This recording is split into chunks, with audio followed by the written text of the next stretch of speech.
Hi நண்பர்களே, இன்றைக்கி நாங்கள் அமரன் திரைப்படம் பார்க்குறதுக்காக தியேட்டருக்கு போயிருந்தோம். படம் வந்து எத்தனையோ நாட்கள் ஆகுது. ஆனால் இன்றைக்கி தான் எங்களுக்கு அந்த சந்தர்ப்பம் கிடச்சிது.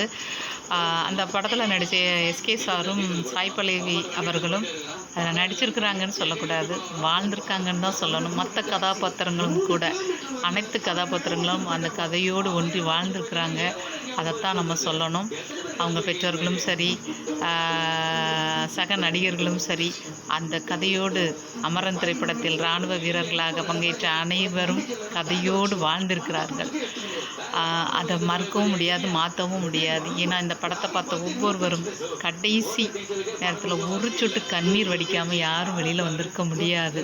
அந்தளவுக்கு உணர்வுபூர்வமான ஒரு கதை. இந்த கதை உண்மை கதையை திரைப்படமாக கொடுத்திருக்கிறார்கள். ரொம்ப அருமையாக இருந்துச்சு.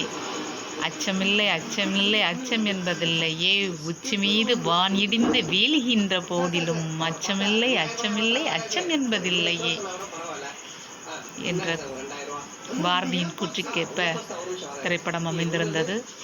மிக்க மகிழ்ச்சியாகவும் இருந்தது பார்ப்பதற்கு. ஒவ்வொரு இராணுவ வீரர்களின் தியாகத்தை நினைத்து உள் உணர்வு கண்ணீரும் வடித்தது. எத்தனையோ இராணுவ வீரர்கள் மழையிலும் வெயிலிலும் பனியிலும் உறக்கமின்றி உணவின்றி குடிக்க நீரின்றி நமக்காக அவங்க எல்லையை பாதுகாத்து கொண்டிருக்கின்றனர். எத்தனையோ இராணுவ வீரர்களின் அங்கு தூங்காமல் விழித்திருக்கிறதுனால தான் நாம் இங்கே தூங்கிக்கிட்டு இருக்கிறோம். அதுதான் உண்மை.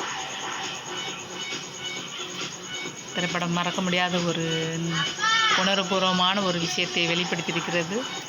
பார்க்காதவங்க அந்த திரைப்படத்தை கட்டாயம் போய் பாருங்கள். ஜெய் ஹிந்த்.